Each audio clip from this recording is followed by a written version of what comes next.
आप सबका नमस्कार।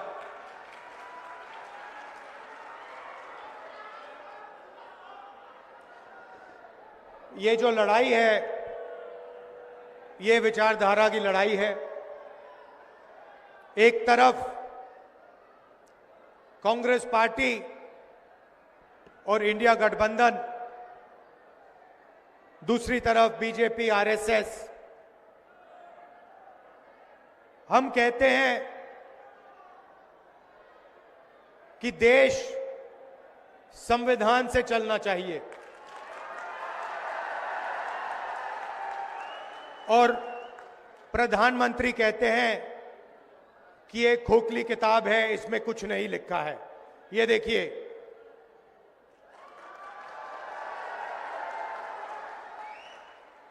ये किताब खोखली सिर्फ आरएसएस के कार्यकर्ताओं के लिए और बीजेपी के लोगों के लिए है। हमारे लिए ये इस देश का डीएनए है। इसके अंदर अंबेडकर जी की, फूले जी की, शिवाजी महाराज जी की, बुद्ध भगवान की, नारायण गुरु, बसवना, महात्मा गांधी, इन सब की सोच हमारे लिए इस किताब में है।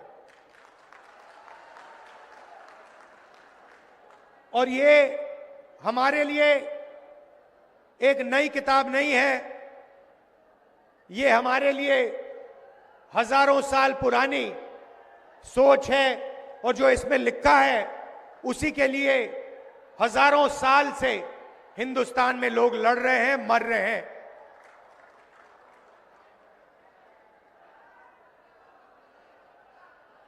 प्रधानमंत्री और बीजेपी के लोग बंद कमरों में छुपकर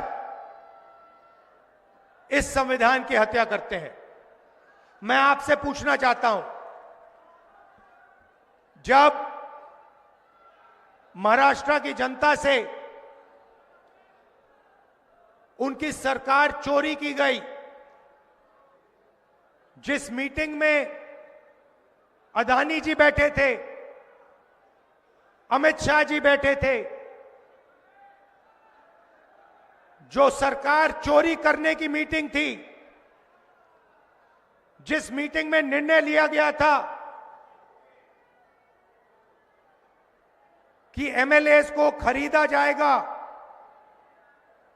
करोड़ों रुपए के लिए खरीदा जाएगा, क्या जब अमित शाह जी और बीजेपी के लोगों ने यह मीटिंग की, जब उन्होंने आपकी सरकार खरीद कर आपसे चोरी की, क्या वो संविधान की रक्षा कर रहे थे? इसमें कहां लिखा है कि करोड़ों रुपए देकर महाराष्ट्र की जनता की सरकार को चोरी किया जाए? कहां लिखा है? मुझे दिखा दो। संविधान में कहां लिखा है कि सरकार को चोरी करना चाहिए? और आज महाराष्ट्र में हर एक व्यक्ति को मालूम है वो सरकार क्यों चोरी की गई थी। वो सरकार धारावी के कारण चोरी की गई थी, क्योंकि बीजेपी के लोग, नरेंद्र मोदी, अमित शाह, धारावी की जमीन, महाराष्ट्र के गरीब लोगों की जमीन, 1 लाख करोड़ रुपए की जमीन अपने मित्र गौतम अदानी को देना चाहते थे। इसीलिए महाराष्ट्र की सरकार आपके हाथों से चोरी की गई है। और यह पूरा महाराष्ट्र जानता है, पूरा महाराष्ट्र जानता है। आंखों के सामने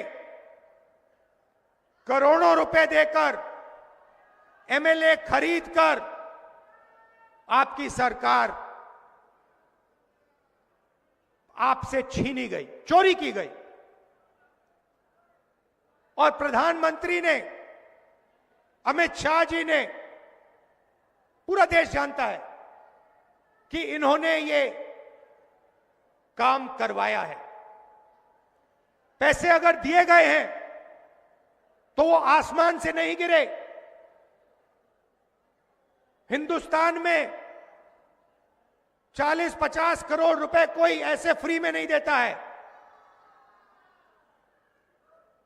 आपने कभी देखा है कि फ्री में कोई 40 करोड़ रुपए, 50 करोड़ रुपए किसी को दे रहा है? नहीं, सौदा हुआ था। धारावी की जमीन का सौदा हुआ है। इसीलिए एमएलए को करोड़ों रुपए दिए गए। कहां से आए? किसने ऑर्डर दिया?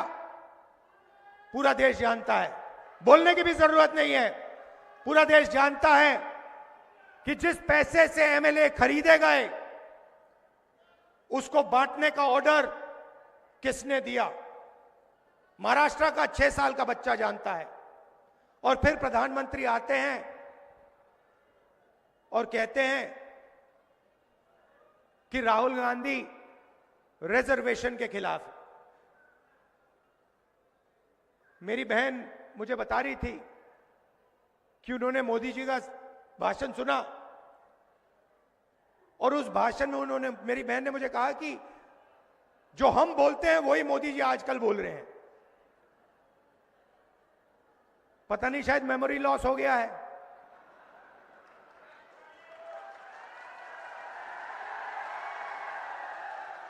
जैसे अमेरिका का पूर्व राष्ट्रपति था, कभी कुछ बोलता था, कभी कुछ बोलता था, भूल जाता था। उसको याद दिलाना पड़ता था पीछे से, भैया आपको ये नहीं बोलना, आपको ये बोलना है। वहां पे यूक्रेन का राष्ट्रपति आया और अमेरिका के राष्ट्रपति ने कहा कि भैया रूस के राष्ट्रपति पुतिन आए हैं। उनके पीछे लोग आए, कहे नहीं नहीं नहीं भैया रूस के नहीं है, यूक्रेन के हैं। उनका मेमोरी लॉस हो गया था। वैसे ही हमारी प्रधानमंत्री का मेमोरी लॉस हो रहा है।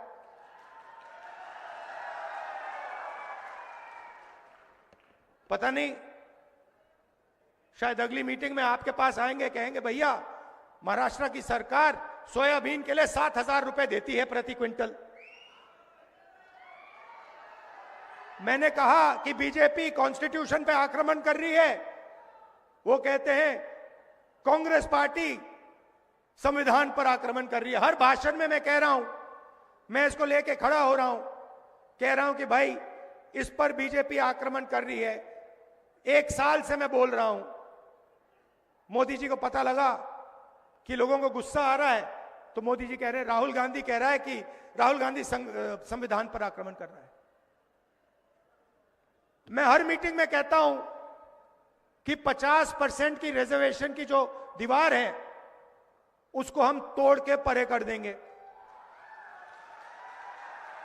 लोकसभा में मैंने नरेंद्र मोदी जी के सामने बोला कि 50% की जो रिजर्वेशन की दीवार बना रखी है, जिसको आप नहीं तोड़ना चाह रहे हो, उसको हम लोकसभा में तोड़ के दिखाएंगे। उनके सामने मैंने बोला, मेमोरी लॉस हो गई। मोदी जी कहते हैं राहुल गांधी रिजर्वेशन के खिलाफ है। राहुल गांधी, उनके सामने मैंने बोला कि मैं 50% की जो दीवार है उसे तोड़ने वाला हूं। कांग्रेस पार्टी, इंडिया गठबंधन उस दीवार को तोड़ेगी। और मोदी जी का मेमोरी लॉस हो गया, कहते हैं राहुल गांधी तो रिजर्वेशन के खिलाफ है। अगली मीटिंग में कहेंगे कि राहुल गांधी जाति जनगणना के खिलाफ है। मैंने उनके सामने बोला, मोदी जी जाति जनगणना कराइए, देश को पता लगना चाहिए कितने दलित हैं, कितने आदिवासी हैं, कितने पिछड़े वर्ग के लोग हैं। देश को पता लगना चाहिए कि इनकी भागीदारी कितनी है। आबादी, आप समझो, आप ताली बजा रहे हो मगर बात समझो। मैं 1 साल से हर भाषण में यह कह रहा हूं, मीडिया वाले दिखाते नहीं है, ये उनके हैं।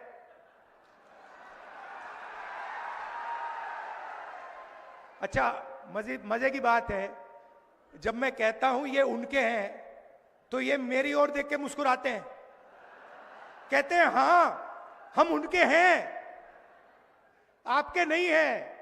देखिए मुस्कुरा रहे हैं, देखिए देखिए देखिए, ये देखो, ये ऐसे कर रहा है, देखो। मगर देखो, इनकी गलती नहीं है, इनकी गलती नहीं है। ये तो मुझे अच्छे लगते हैं, इनको काम करना है, इनको सैलरी लेनी है, इनको बच्चों का एजुकेशन करना है, इनको खाना खाना है। तो ये मालिकों के खिलाफ कुछ नहीं कर सकते, ये एक प्रकार से गुलाम है। तो इनसे मेरी कोई लड़ाई नहीं है।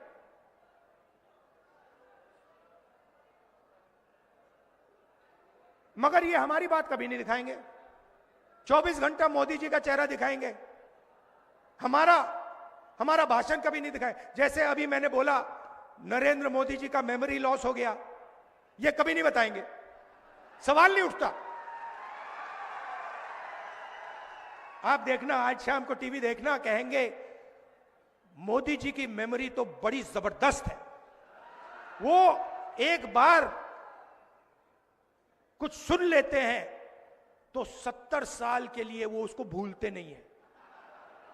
और फिर उसमें जोड़ देंगे जब वो छोटे थे, झील में जाके वो मगरमच्छ से लड़े थे और मगरमच्छ को उन्होंने डुबाया।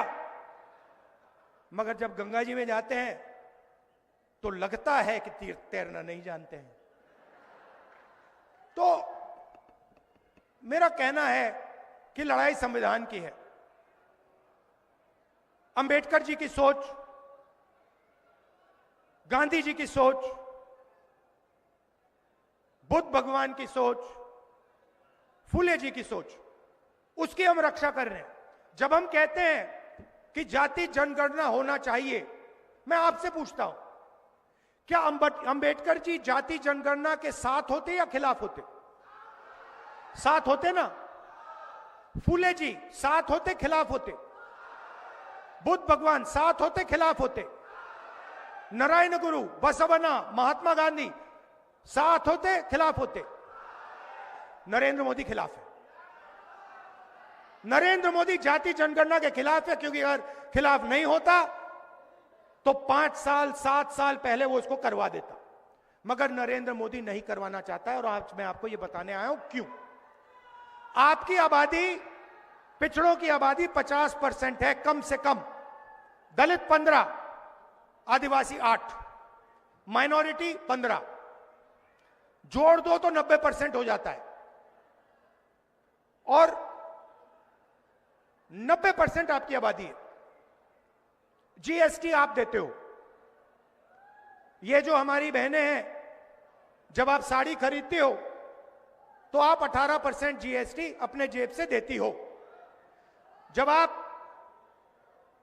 कुछ भी खरीदते हो उसमें ऑटोमेटिकली जीएसटी लग जाता है।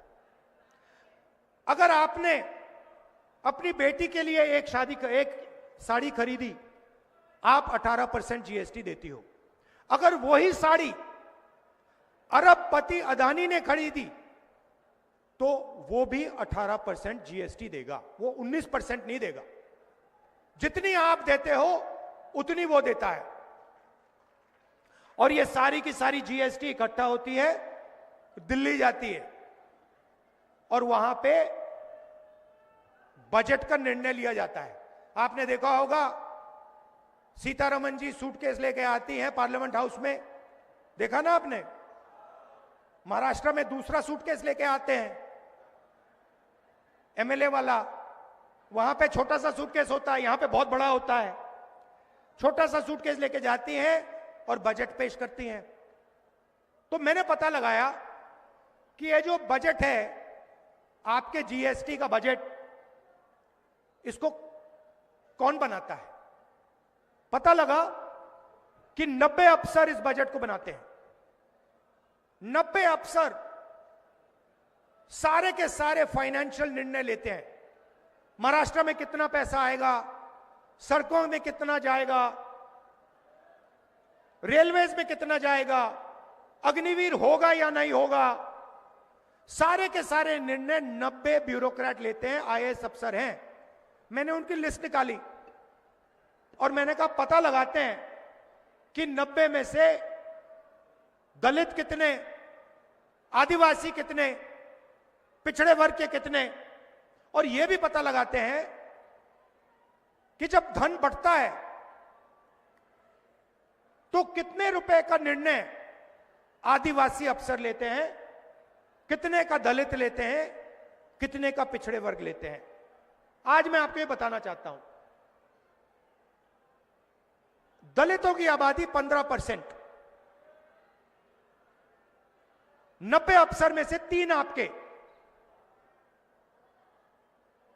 और 3 अफसर अगर बजट में 100 रुपए बढ़ता है तो 3 अफसर पूरा मिलाकर 100 में से 1 रुपये का निर्णय लेते हैं।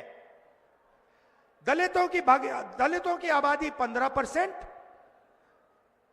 बजट में दलितों की भागीदारी 1 रुपया 100 रुपए में से। आदिवासी 8% आबादी, 100 रुपए में से 10 पैसे का निर्णय ये लेते हैं। आबादी 8%, भागीदारी 100 रुपए में से 10 पैसा। और पिछड़े वर्ग के कम से कम 50% आपकी आबादी है। 3 अफसर हैं आपके, 90 में से छोटे छोटे डिपार्टमेंट दे रखे हैं, और अगर आप ओबीसी अफसर को जोड़ दें तो 100 रुपए में से 5 रुपए का निर्णय ओबीसी अफसर लेते हैं। मतलब अगर आप दलित, आदिवासी और पिछड़े वर्ग को जोड़ दें तो 6 रुपए 10 पैसे 100 रुपए में से आप निर्णय लेते हो। आपकी आबादी 50%, 15%, 8%, 73% होता है टोटल, और आपकी भागीदारी 100 रुपए में से 6 रुपए। ये हो क्या रहा है? मैंने मजाक किया, मैंने कहा कि मीडिया में हमारे लोग नहीं है। मेरा मतलब क्या था, आप मीडिया के एंकर्स को देखिए, बड़े बड़े पत्रकारों को देखिए, उनके नीचे नाम आता है, उस नाम को पढ़िए, मालिकों के नाम पढ़िए, अदानी, अंबानी, टाटा, बिरला, ये नाम पढ़िए। नाम के पीछे सब कुछ है। और मुझे बता दीजिए, ये मीडिया वाले जो हैं, एंकर्स जो हैं, मालिक जो हैं, इनमें से दलित कितने, आदिवासी कितने, पिछड़े कितने? एक भी नहीं है। हिंदुस्तान की सबसे बड़ी कंपनियों की लिस्ट मैंने निकाली है, 200 सबसे बड़ी कंपनियों की लिस्ट मैंने निकाली है। मालिकों की लिस्ट, एक ओबीसी नहीं है, एक दलित नहीं है, एक आदिवासी नहीं है। तो हो क्या रहा है? आप समझिए, हो क्या रहा है? आप हो किसान, आप हो मजदूर, आप हो बेरोजगार युवा, कौन? दलित, आदिवासी, पिछड़ा वर्ग और गरीब जनरल कास्ट। उसमें आप 5% गरीब जनरल कास्ट जोड़ दीजिए। आपको एमएसपी नहीं मिलती, आपके अस्पताल प्राइवेटाइज किया जा रहे हैं, आपके स्कूल और कॉलेज यूनिवर्सिटी प्राइवेटाइज किए जा रहे हैं। कहां जा रहे हैं? 5% लोगों के हाथ में जा रहे हैं, और जिनके हाथ में जा रहे हैं वहां पे आपको एक ओबीसी नहीं मिलेगा, एक दलित नहीं मिलेगा, एक आदिवासी नहीं मिलेगा। प्राइवेट स्कूल की लिस्ट निकाल लीजिए, बड़े बड़े अस्पतालों की लिस्ट निकाल लीजिए। अपोलो अस्पताल के मालिक का नाम देखिए, एस्कॉट्स का नाम देखिए, बड़े बड़े अस्पतालों की जो चेन है उनके नाम देखिए। एक दलित नहीं है, एक आदिवासी नहीं है, एक पिछड़े वर्ग का आदमी नहीं है। मतलब नरेंद्र मोदी हिंदुस्तान को 90% लोगों के लिए नहीं चलाता है, और नरेंद्र मोदी जी को वहां इसलिए बैठाया गया है कि 90% लोगों से जीएसटी का पैसा छीना जाए, जमीन छीनी जाए और उन्हीं 20-25 अरबपतियों को दी जाए। मैं आपसे पूछना चाहता हूं, धारावी की जमीन अक्वायर हो रही है ना? हो रही है ना? 1 लाख करोड़ रुपए की जमीन है ना? गरीब लोग है ना? मैं आपसे पूछना चाहता हूं, कोलाबा की जमीन क्यों नहीं अक्वायर होती? जहां अमीर लोग बैठे हैं वो जमीन क्यों नहीं अक्वायर हो रही है? क्योंकि वहां ना दलित है, ना आदिवासी है, ना पिछड़ा है, इसीलिए वो जमीन अक्वायर नहीं हो रही है। जहां भी आपको दलित, आदिवासी और पिछड़े लोग मिलेंगे वहां जमीन अक्वायर होगी। हम जमीन अधिग्रहण बिल इसलिए लाए आपको बचाने के लिए। ये सारे के सारे मीडिया वाले मेरे पर अटैक करने शुरू कर दिए उस दिन। जिस दिन मैं आपको बता रहा हूं, जिस दिन मैं भट्टा परसोल पहुंचा उस दिन से मीडिया वाले मेरे पीछे पड़ गए। जिस दिन मैंने जमीन अधिग्रहण की बात की उस दिन ये मेरे पीछे पड़ गए। कौन? अदानी के लोग, अंबानी के लोग। मेरी छवि बिगाड़ने की कोशिश की, हजारों मतलब करोड़ों रुपए लगा दिए कि राहुल गांधी को बदनाम करो। क्यों? क्योंकि मैं आपकी जमीन की रक्षा करता हूं। और मैं कहता हूं कि अगर धारावी की जमीन अदानी को दी जाएगी, अगर लाखों करोड़ रुपए उसके हवाला किया जाएगा, उसको दिया जाएगा, तो फिर हजारों करोड़ रुपए हमारे किसानों की जेब में भी जाना चाहिए।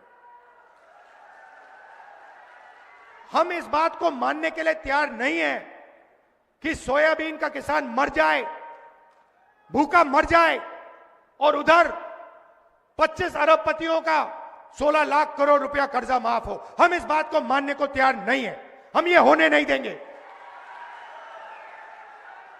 इसीलिए पूरी की पूरी मीडिया इंडिया गठबंधन के खिलाफ खड़ी है। इसलिए 24 घंटा नरेंद्र मोदी का चेहरा दिखता है। भाइयों और बहनों, आपकी जमीन इनको चाहिए, आपका जल इनको चाहिए, आपका जंगल इनको चाहिए, ये आपसे सब लेना चाहते हैं। हिंदुस्तान के 25 अरबपति हैं, 16 लाख करोड़ रुपया उनका कर्जा माफ किया है। हमने हिंदुस्तान के हर किसान का कर्जा माफ किया था। 70,000 करोड़ रुपए लगे थे, 70,000 करोड़ रुपए लगे थे।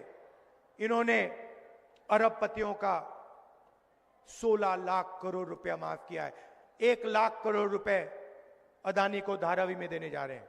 ये सोचते हैं बड़ी आसानी से होगा, इतनी आसानी से नहीं होने वाला। राहुल गांधी खड़ा हुआ है यहां पे।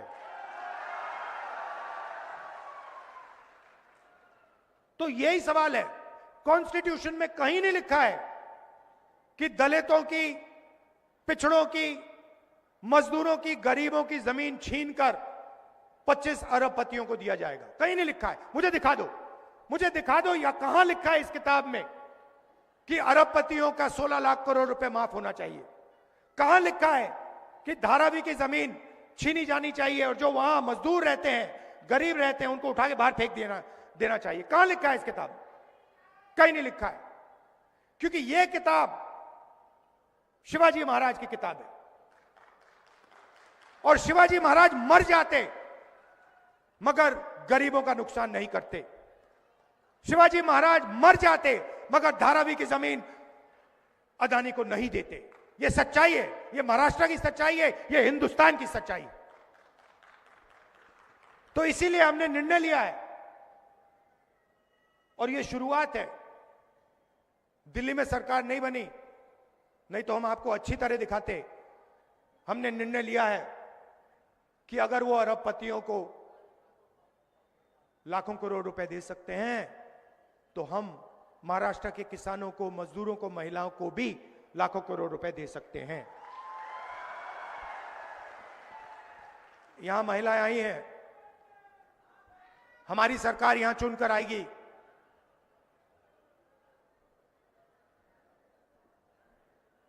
दिसंबर में आप सुबह जगेंगी और कहेंगी कि चलो देखते हैं बैंक अकाउंट में कितना पैसा है। और आपको पता लगेगा कि इंडिया गठबंधन की महाराष्ट्र की सरकार ने महीने का 3,000 रुपए आपके बैंक अकाउंट में डाल दिया है। आप अपने बच्चों से जाके कहेंगी 3,000 रुपए हमारे बैंक अकाउंट में इस महीने के लिए आएगा, और आपके बच्चे आपसे कहेंगे मम्मी अगले महीने भी 3,000 रुपए हमारे बैंक अकाउंट में आएगा, उसके बाद भी आएगा, उसके बाद आएगा, हर महीने पहली तारीख 3,000 रुपए हमारे बैंक अकाउंट में, हमारे गरीब परिवार के बैंक अकाउंट में इंडिया गठबंधन की सरकार डालेगी। जैसे नरेंद्र मोदी जी अदानी जी के बैंक अकाउंट में पैसा डालते हैं, 1 अरबपति के बैंक अकाउंट में डालते हैं, वैसे ही हम हजारों लाखों महाराष्ट्र की महिलाओं के बैंक अकाउंट में पैसा डालने जा रहे हैं। और फिर उसके बाद आप अपने पति से कहेंगी मैं मार्केट जा रही हूं, मोदी जी ने महंगाई बढ़ा दी है, शॉपिंग करने जा रही हूं। आप बस स्टैंड में जाएंगी, बस में घुसेंगी और बस कंडक्टर आपको कहेगा आप महाराष्ट्र की महिला हैं, आप महाराष्ट्र के भविष्य की देखभाल करती हो, बस का टिकट फ्री है। आपको 1 रुपया नहीं देना पड़ेगा। महाराष्ट्र में जितना आप घूमना चाहती हैं, बस में जहां भी आप जाना चाहती हैं, आप फ्री में जाएंगे। और फिर क्या होगा? फिर महाराष्ट्र के किसान कहेंगे राहुल जी आपने महिलाओं के बैंक अकाउंट में 3,000 रुपए डाल दिए, उनकी बस टिकट फ्री कर दी, हम बस में जाते हैं, कंडक्टर हमसे पैसा मांगता है, आपने ये क्या कर दिया? तो फिर हम महाराष्ट्र के किसान से कहेंगे कि घबराइए मत, 3 लाख रुपए तक का कर्जा आपका महाराष्ट्र की सरकार माफ करेगी। फिर सोयाबीन के किसान हमें कहेंगे कि राहुल जी पिछली सरकार में हमें सोयाबीन के लिए, मनमोहन सिंह जी की सरकार में हमें सोयाबीन के लिए सही पैसा मिलता था, ये अदानी वाली सरकार है, ये हमें सही दाम नहीं देती सोयाबीन के लिए। और हम आपसे कहेंगे घबराइए मत, महाराष्ट्र में फिर से कांग्रेस पार्टी की सरकार आ गई है, सोयाबीन के लिए आपको 7,000 रुपए प्रति क्विंटल मिलेगा। और प्याज के जो किसान हैं उनसे हम कहेंगे देखिए हमने देखा है कि प्याज के दाम ऊपर नीचे जाते रहते हैं, आपका नुकसान होता है, तो हम आपके लिए एक महाराष्ट्र सरकार में प्याज के दाम को मैनेज करने के लिए एक फेयर प्राइस कमेटी बैठाएंगे जो आपके प्याज के दाम को कंट्रोल करेगी।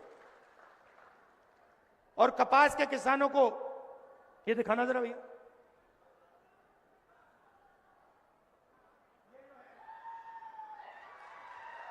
ये जो है ये महाराष्ट्र के किसान की मेहनत है। जो जैसे मोदी जी अदानी जी को फ्री में पैसा देते हैं ना, ये फ्री में नहीं बनता, ये मेहनत से बनता है, ये खून पसीने से बनता है। इसीलिए हम कपास के किसान को महाराष्ट्र में सही मिनिमम सपोर्ट प्राइस देने जा रहे हैं। बैठ जाइए। जाति जनगणना की मैंने बात की, दूध का दूध पानी का पानी कर देंगे। महाराष्ट्र में कास्ट सेंसस होगा, पिछड़े वर्ग, दलित, आदिवासियों को पता लगेगा कि महाराष्ट्र में उनकी कितनी भागीदारी है, उनकी कितनी जमीन है, कौन सी संस्थाओं में उनके लोग हैं, कौन सी संस्थाओं में उनके लोग नहीं हैं। ये सब हम आपको इंफॉर्मेशन डेटा, 21वीं सदी का डेटा हम आपको पकड़ा देंगे। गरीब लोग बीमार होते हैं, प्राइवेट अस्पताल में जाते हैं, स्टेंट लगती है, वाल्व चेंज होता है, ऑपरेशन होता है, दवाई लेनी पड़ती है, पता लगता है लाखों रुपए खर्च हो गए। मैंने आपको पहले बताया कहां जा रहे हैं। दलित, आदिवासी, पिछड़े वर्ग के जेब से अरबपतियों की जेब में जा रहे हैं। मगर बीमार होते हो तो खर्च करना पड़ता है।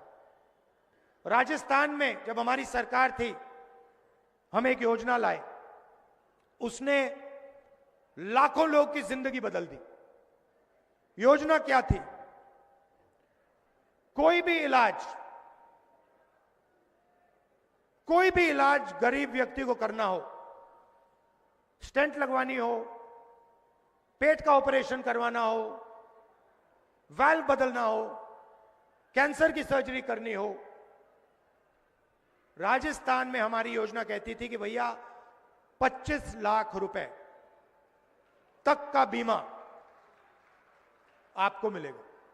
और यही काम हम यहां महाराष्ट्र में करने जा रहे हैं।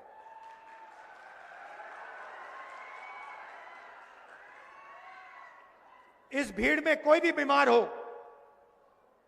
और अभी होंगे लोग जिनको ऑपरेशन करवाना हो, हाई बीपी हो, स्टेंट की जरूरत हो, फ्रैक्चर हो जाए, सर्जरी करनी हो, आप सब लोगों को, महाराष्ट्र में सब लोगों को बता रहा हूं, हमारी सरकार आएगी, आप प्राइवेट अस्पताल में जाओगे और वहां 25 लाख रुपए की सर्जरी, 25 लाख रुपए तक की सर्जरी आप फ्री में करवाओगे। महाराष्ट्र की सरकार 25 लाख रुपए का बीमा आपको देगी। यह हमने राजस्थान में किया है, बड़ा सक्सेसफुल स्कीम था, बहुत फायदेमंद स्कीम था, वही हम यहां महाराष्ट्र में आपके लिए करने जा रहे हैं। यह मैं आपसे कहना चाहता था। हम रक्षा इसकी करते हैं, हम रिजर्वेशन को 50% से ज्यादा बढ़ाएंगे, हम जाति जनगणना करेंगे, और हमारा लक्ष्य है कि गरीब लोगों को, अगर वो अरबपतियों को पैसा देते हैं, 16 लाख करोड़ रुपए दिया, तो हम कहते हैं कि देखिए, अगर आप उनका माफ कर रहे हो, अगर आप उनकी मदद कर रहे हो, अगर आप धारावी की जमीन गरीबों से छीन कर अरबपतियों को दे रहे हो, तो फिर हम भी गरीब लोगों को, किसानों को, मजदूरों को धन दे सकते हैं, पैसा दे सकते हैं, बैंक अकाउंट में दे सकते हैं। मेहनत आप करते हो, सड़क आप बनाते हो, इमारतें आप बनाते हो, देश को आप बनाते हो। अंबानी अदानी मजदूरी नहीं करते, खेत में काम नहीं करते। मैं देखना चाहता हूं, अदानी जी 10 दिन कपास के खेत में काम कर ले, 10 दिन कर ले, फिर देखता हूं क्या होता है। 10 दिन के बाद 6 महीने अस्पताल में लेटेगा वो। काम आप करते हो, मेहनत आप करते हो, मगर आपको कुछ नहीं मिलता। ये हम बदलना चाहते हैं। हम चाहते हैं कि न्याय हो। कॉन्स्टिट्यूशन में लिखा है समानता होनी चाहिए, एकता होनी चाहिए, भाईचारा होना चाहिए। इसीलिए मैंने कन्याकुमारी से कश्मीर 4000 किलोमीटर चले, 4000 किलोमीटर, एक ही नारा दिया, नफरत के बाजार में मोहब्बत की दुकान खोलेंगे। नफरत क्यों फैल रही है? नफरत इसलिए फैल रही है कि नरेंद्र मोदी जी ने रोजगार का सिस्टम खत्म कर दिया है। आज हिंदुस्तान के किसी भी प्रदेश में युवाओं को रोजगार नहीं मिल सकता। क्यों? क्योंकि अरबपति चाइना का माल हिंदुस्तान में बेचते हैं और बेचना चाहते हैं। हिंदुस्तान की सारी फैक्ट्रियां बंद कर दी, छोटे बिजनेस बंद कर दिए। आप सोचते हो, मीडिया वाले कहते हैं नोटबंदी, नोटबंदी हथियार था, योजना नहीं थी। जीएसटी आपके खिलाफ हथियार है, किसान को मारने का तरीका है, छोटे व्यापारी को खत्म करने का तरीका है, अदानी अंबानी के लिए रास्ता साफ करने का तरीका है। और नतीजा हुआ है कि देश का सारा धन 20-25 लोगों के हाथ में चला गया। और जो देश को रोजगार देते थे, चाहे वो किसान हो, चाहे वो छोटे बिजनेस वाले हो, मिडिल साइज बिजनेस वाले हो, जहां इनोवेशन होता है, जहां नई चीजें बनती हैं, वो पूरा का पूरा सिस्टम खत्म हो गया है। इसलिए देश में गुस्सा फैल रहा है, नफरत फैल रही है। और ये मैं नरेंद्र मोदी जी से कहता हूं, हर मीटिंग में कहता हूं, आप मन की बात करते हो, आप देश के लिए रोजगार लाइए, आप महंगाई कम कीजिए, आप किसानों को सही एमएसपी दीजिए, आप मजदूरों की मदद कीजिए, आप अरबपतियों के लिए काम करना बंद कीजिए। अरबपतियों ने आपको नहीं चुना है, देश की जनता ने आपको वोट दिया था, अरबपतियों ने नहीं दिया। हां ठीक है, अरबपतियों ने आपकी मार्केटिंग की, अरबपतियों ने आपका चेहरा टीवी पर डाला, वो अलग बात है, मगर प्रधानमंत्री को देश की जनता के लिए काम करना चाहिए, प्रधानमंत्री को अरबपतियों के लिए काम नहीं करना चाहिए। और ये मत भूलिए, ये जो सरकार महाराष्ट्र में है, ये चोरी की सरकार है, ये आपकी सरकार नहीं है, ये सरकार आपसे चोरी की गई थी। और ये संविधान के खिलाफ बनी हुई सरकार है। लड़ाई संविधान की है, लड़ाई रिजर्वेशन की है, लड़ाई जाति जनगणना की है, लड़ाई सही एमएसपी की है। आप दूर दूर से आए, दिल से आपका धन्यवाद करना चाहता हूं। आपने कष्ट उठाया, 1-2 घंटे चल के आप आए, बस में आए, दिल से आपका धन्यवाद करता हूं। नमस्कार, जय हिंद, जय महाराष्ट्र।